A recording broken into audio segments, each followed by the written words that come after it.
Hello everybody, welcome back to Screenstars and welcome to another PlayStation review. Today I'm taking a look at King Arthur, A Knight's Tale.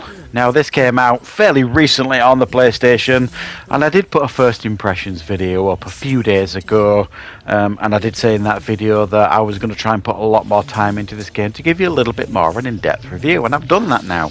I'm well over 20 hours into this game now, so I'm in a much better position to give you guys my in-depth thoughts on the game. So what is King Arthur, A Knight's Tale then? Well, essentially you actually play this game as Mordred.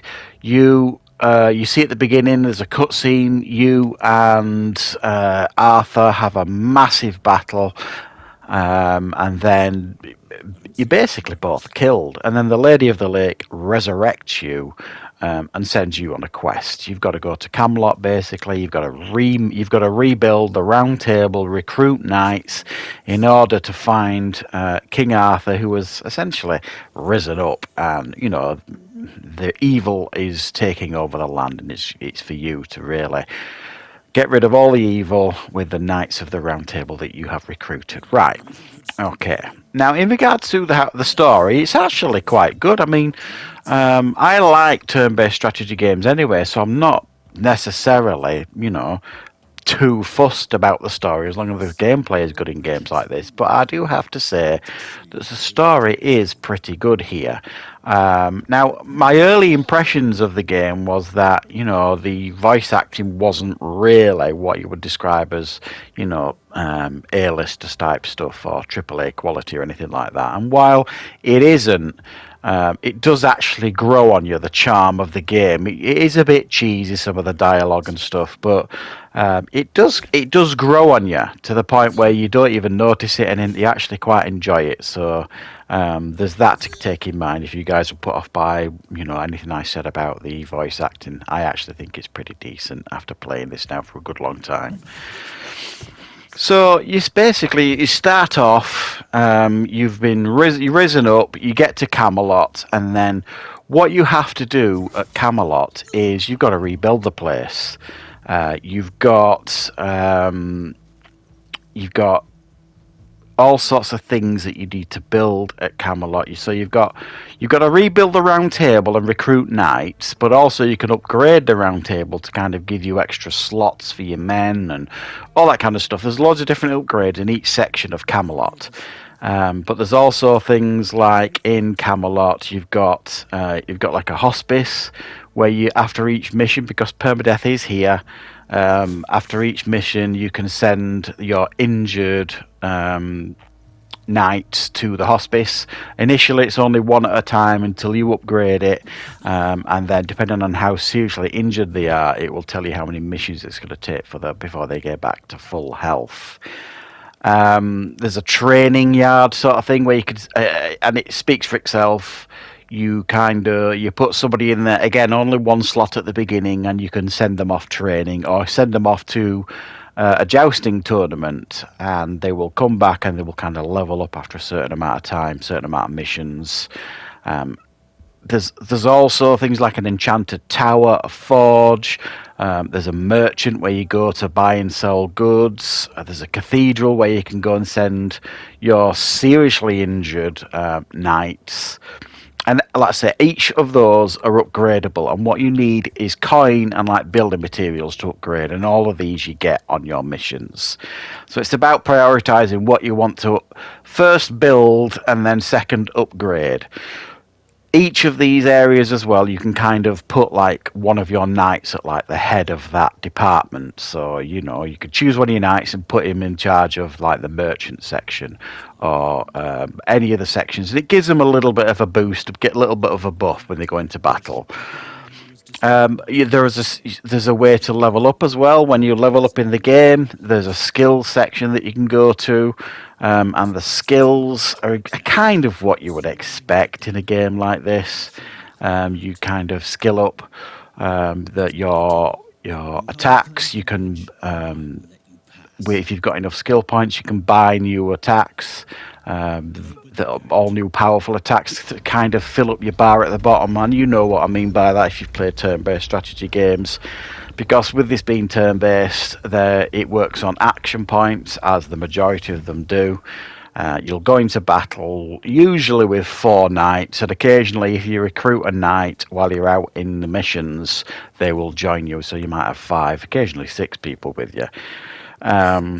And then it works like every other turn-based strategy game. It's one at a time. You'll send them off to either attack somebody, to go into Overwatch, to use one of your special moves. You've got melee knights, you've got ranged knights who find crossbows, you've got other ones that fire spells and things. So you've got a whole wide variety, really, and this is... it's more of a fantasy than anything, this game, because you've got the undead that you're going to fight in this game, and they're quite almost like some of zombie type creatures that you're killing in this game. You've got to kind of kill them twice, so you'll kind of kill them, and then they'll kind of fall down on the floor, and then it'll give you 3 moves, I believe it is, to kill them again, and if you don't, they'll rise up again and be just as powerful as they were before. So you've got to really think about what you're doing and planning your attacks and your tactics in these things. Now, most of the battles that you go into, you're very much outnumbered, but you're pretty badass as well. All the knights that you take into battle are usually fairly well buffed, so with just 4 of you, you can easily take down double the amount of enemies as long as you get your tactics right. If you get it drastically wrong, then you're going to lose. So it is quite tactical, but it's also a lot of fun. I have to say, I am enjoying the combat immensely as a turn-based strategy fan. It is exactly what you want it to be. There's no hidden surprises or anything like that.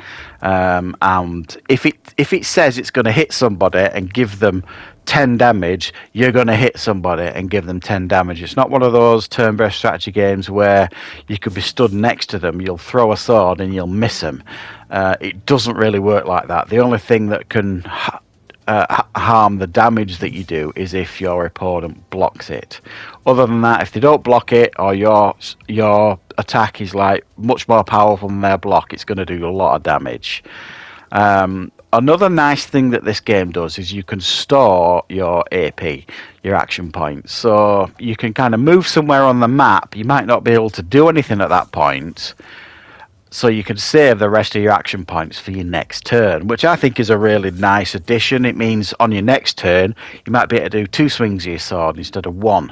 And that can be the difference between taking out 1 enemy or 2, and that could make the difference of, keeping your health up. Another thing that this game does as well, which is quite cool, is while you're in combat, it kind of... you've got 2 levels of health. Well, you've got 3 really. You've got your armor. So they'll attack you and they'll take out your armor. Once they've taken out your armor, they've got 2 levels of injuries. A red one and a green one. If they get through all the red one and they start hitting the green one health bar, then you're going to start getting wounds and injured. So at the end of the battle, if you manage to live, then you're going to need healing up at the hospice and stuff like that. So it's pretty cool. There's rest areas strategically placed on the map that you can go to, and you can choose to kind of heal some health and stuff that kind of helps you get through some of the maps, because some of the maps can be quite difficult in a sense of there's quite a lot of different enemies on a map. To finish the mission and end the mission, you might have to do 6 or 7 battles sort of thing, and that can take its toll on your squad of knights. So you've got to kind of plan as well. You've got potions that you can use to buff your health up, because you've got 2 slots on each of your knights that you can add a potion to, or a spell book tome sort of thing that will fire out a spell while you're out on the map. And it does reward a little bit of exploration as well on these little mini maps that you go to, because in the corners of the maps there's treasure chests and things like that. And it does tell you if you're about to leave a map when you finish the mission. It'll say, you sure you want to do that? There's some treasure chests lying around if you want to go and look for them. So you can decide to leave if you want or not. There's loads of different side missions to do, because the main missions are kind of levelled. So, you know, there might be a main mission that's at level 5, but you're only at level 3. So you can do these side missions to get yourself leveled up. And now you might be rolling your eyes at that, thinking, "Oh, is it one of those that kind of pads it out with that?" But a lot of the side missions are actually very, very useful because that's where you do the most of your recruiting for your round table.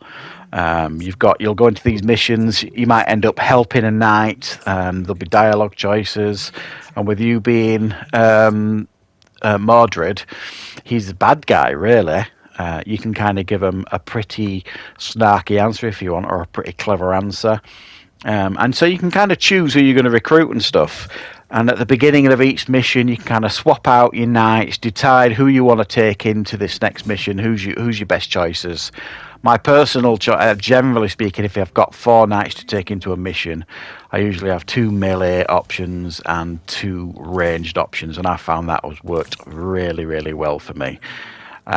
So I think one of the biggest downfalls to this game is the fact that, you know, games like this, XCOM really, and things like that, you can customize your characters and stuff, and there's not really any of that in this game. You can't customize them, unfortunately, to make them look how you want them to look. They kind of always look the same, and even when you pick up new weapons and new armor, you're not really picking up new armor and weapons. You're actually picking up, they call them runes, really, and they are essentially, when you pick them up, they make what you are wearing and your weapons more powerful than they were before and give them special buffs, sort of thing. So you don't really even have that to look forward to, like new weapons and armor. You're only really hoping that you're going to pick up like new runes, sort of thing, to make the armor and weapons that you currently got more powerful. So if your thing in these sort of games is heavy customizational options, you're going to be a little bit disappointed. They just don't have it, and that is my biggest disappointment here for the game. You do have the option as well at the beginning when you start the game, if you want to go into it on the classic mode, which essentially is like the normal mode, or you can go into it roguelike. It makes it a little bit more difficult. You can't manual save on a roguelike, it just auto saves, and you know, you've got much more chance of dying on those missions, and as I've said, it's permadeath city on this game. There's like a morality chart as well, so depending on how you play, it will depend on what you can unlock on this morality chart. These again are like, they'll give you like little nice benefits in like the merchants area, things like that. So depending on how you play, if you want to play the game kind of as a bad guy, you can, but you still really want to do the right thing. Well, not really the right thing. The idea is you try to track down Arthur, and that's what you have to do. You don't really have a choice in the matter, but you can do it, if you like, with a bit of an attitude, and that will kind of depend on how the morality chart plays out. So I'm not going to lie, I'm having a really good time with this game. It doesn't really get boring. I think the combat's really interesting. It's got some pretty smart cutscenes, and I think the dialogue and stuff like that is pretty decent. I think the game as well looks pretty good. I mean, occasionally some of the maps look a bit unimaginative, but there are others that I think look really atmospheric, and they've really worked hard to make them look really, really cool. So I think the graphics are of a good standard here. And I've suffered no breakdowns at all. The game hasn't crashed at all for me. There's not been anything that's been really bad here in regards to performance. Just a little bit of jankiness here and there, a little bit of unresponsive when they're kind of walking along the map. You know, they might not be particularly responsive for a few seconds, but nothing that has spoiled my enjoyment of the game at all. And I really have not had any issues with that. So my suggestion would be, guys, because this isn't a full price game, it's about £35 I think in the UK, a little bit more maybe. I think it's a great buy if you like turn-based strategy games. I'm having a really good time with this one, and I definitely would recommend it to you guys out there that are looking for a really, really solid turn-based strategy game set in the King Arthur universe. So thank you very much for joining me, guys. I hope you enjoyed this review. I will, of course, be back with more reviews and content very, very soon.